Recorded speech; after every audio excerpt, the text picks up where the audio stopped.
Hey, welcome to the Hills and Hollows podcast, episode 2. I'm your host, Jordan Fuller, and today we are talking about parenting. Whether you're running late to school or trying to get your child to eat a healthy meal or dealing with one of those epic meltdowns in the checkout line at Target or Walmart, hey, we've all been there and we all know parenting is hard work. And the worst part is half the time, we don't even know if we're doing it right. You want your child to grow up to be happy and healthy, but you don't want to give them so much that you run the risk of screwing them up. So it's hard to find the balance between the two. According to Google, almost $372 million is spent each year on parenting books and parenting apps. We're all looking for answers on how to be a better parent, but half the time, it's hard to figure out where to start. Which is why I'm excited to be sitting down today with Jason and Sabrina to talk about the highs and lows of parenting and the lessons that they've learned along the way.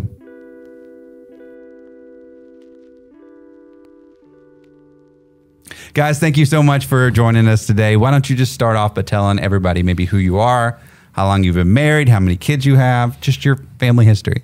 I'm Sabrina Ray. This is my husband, Jason, and we were high school sweethearts. We got married at 19, oh, wow. which was tough. And we have 6 children. We've been married almost 26 years. The 6 children thing wasn't planned. After a season of infertility, we met with Pastor Brian, and he prayed over us the prayer of Jabez, which is basically increase my territory. And we laugh and say it's Brian's fault because he continued to pray that. He never stopped. Never. Didn't stop. After we had 2 kids, we thought we were pretty much done. We ended up with a 3rd surprise. So I had my tubes tied. That failed. And we have a beautiful 4th child as a result of that. We thought we were done. 4 seemed like a lot. But we did get called into foster care. So we brought in some little boys into our home for a season of time. One of those ended up staying with us permanently. And 5 was going to be great until we found out he had a sister that had not found an adoptive family. And so she's kind of the icing on the cake. She was our last addition. We completed their adoption in 2020. Bringing us to a grand total of 6. So you guys are like expert parent level with the 6 kids. So you talked about faith in your family and how it plays an important part. So how do you incorporate that into your family? Well, we've been a big part of Foothills for the last 2 decades.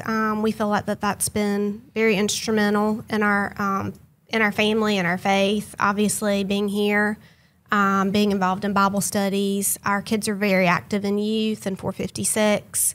They love coming here. As far as home, we try to do children's Bible studies.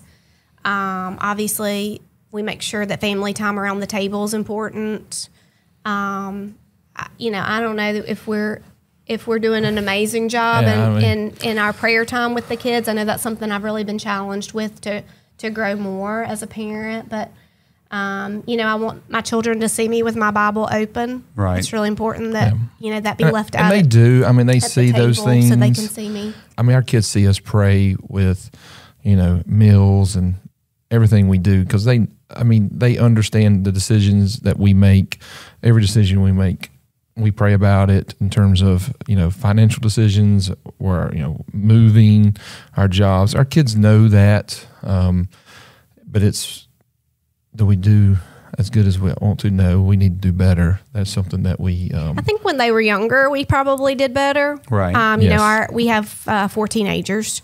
And God bless you. They don't like us very much. They want to stay in their rooms and you ask them how their day was and you get good.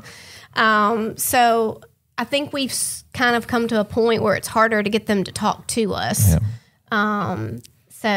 Maybe our prayer time needs to increase a little bit more in the conversation aspect, and including them in prayer time.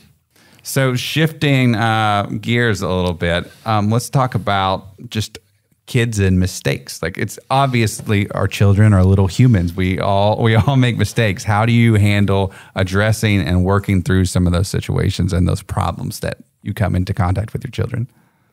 Yeah, our kids are not perfect, and we've seen some doozies of mistakes. Technology has definitely been our biggest nemesis as parents. I can only imagine. We're going to do an episode on technology and social media by itself one day. Sure. Trying to stay ahead of the technology curve is huge, and they seem to outsmart us at every turn. So we've really struggled with some poor choices some of our teenage girls have made, helping them to see, the consequences of those choices is really hard. We wholeheartedly believe in a program called Bark. I encourage every parent to get that on their devices. It's like $10 a month, and it helps monitor. Some people say that's policing your children. Well, as somebody put it the other day, if you're not policing them, the police will. Oh, absolutely. So, we feel like that it's a great tool that helps our kids make better choices. Hopefully they think before, they're sending out a text with a foul word in it or looking at something inappropriate. They know mom and dad are checking. They know we get alerts. I got an alert today. I had to text my daughter at school and say, why are you on Instagram at 9 a.m. on your school Chromebook? Shouldn't be happening. But she's going to think twice tomorrow before she logs in from school. And that's all we're trying to do. We're trying to instill good choices because they do have consequences. And I think, that our kids, I think one thing is that no matter what choice they make, I'm hoping they understand that we will love them unconditionally. There is nothing that they can ever do that will take away my love for them. Now, they know that I will be disappointed if they make bad choices and bad decisions, but there's nothing that they will ever do. I don't care what it goes from pregnancy to, I will always love them. And I think my girls understand that. And as they've gotten older, like our oldest, I think she's actually has come back and has said, man, why did I not realize that when I was 16 and 17? I made this comment the other day to a friend, when your kid's potty training, when they won't nap and they're 3, there's like this camaraderie among moms, you talk and you dialogue. Mm-hmm. And then something happens when they turn teenagers and everybody shuts inward because they do things that embarrass you. It's not just the tantrum at the Target. They do things on social media. They make bad grades. They make bad choices. There's all these things that teens do that can frankly be very embarrassing and make you feel like you failed as a mom or dad. Yep. And I think there is the stigma that we all have to portray our kids are perfect. They've got straight A's and they're the jock at school and they're amazing. And I don't think parents talk about the failures that their teens have. There's like this taboo topic, and that's really unfortunate because I think it's the time that we need the most help in terms of helping each other. And we have friends like that. We have some very good friends.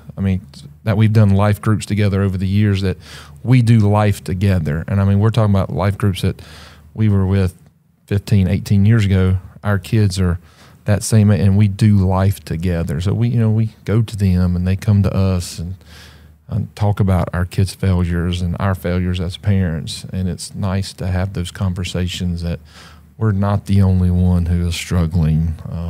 Or has been disappointed.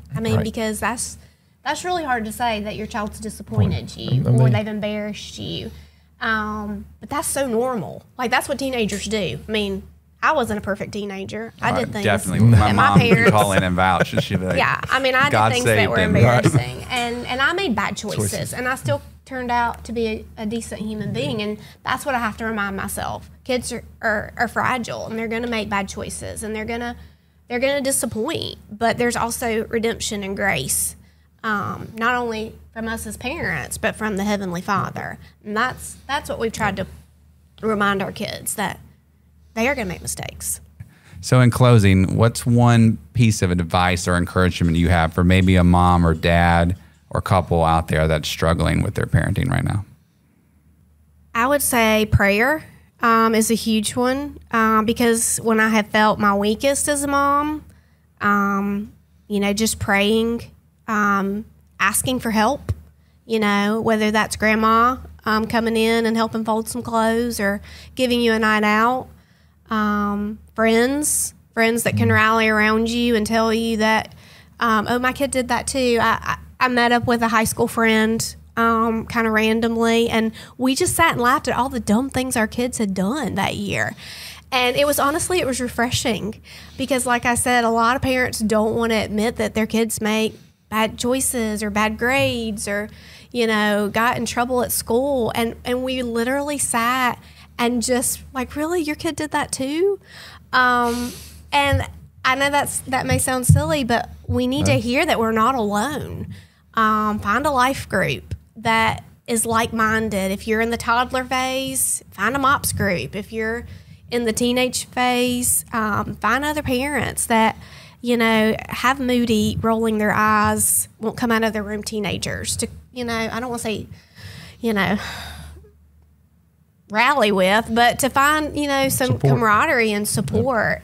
Because most parents are struggling. I mean, I know very few moms that'll say, I'm rocking this parenting thing and I got it all under control. I mean, we all feel like we eat McDonald's too much and we don't say I love you enough, or we don't throw the football enough in the backyard. Like, I would just encourage you, give yourself some grace, find you a good support group. And I would just say as to the fathers, it's not too late to start in terms of helping out, picking up the slack, loving your kids, spending more time with them because, your job or, your travel. It's never too late. And supporting your spouse. I mean, sometimes I'll just try to tell Jason, you're a great dad. Yes. Like, you did that really well. Like, he's got an amazing relationship with our adopted daughter. He's very good right now with meeting her needs for affection and attention. And sometimes I'll just say, wow, you really handled that really well with her. We need encouragement, not just from our friends, but from our spouse. And I think that's very important. Hey guys, thank you so much for joining us. Thank you for sitting down with us today. And thank you guys for watching. We're going to continue our conversation with Jason and Sabrina next week. But for now, stay connected with us online at foothills.cc/hills and hollows. Be sure to like and subscribe to us on Spotify and YouTube so that you can stay up to date with the most recent episodes of the podcast. And we'll see you guys next week.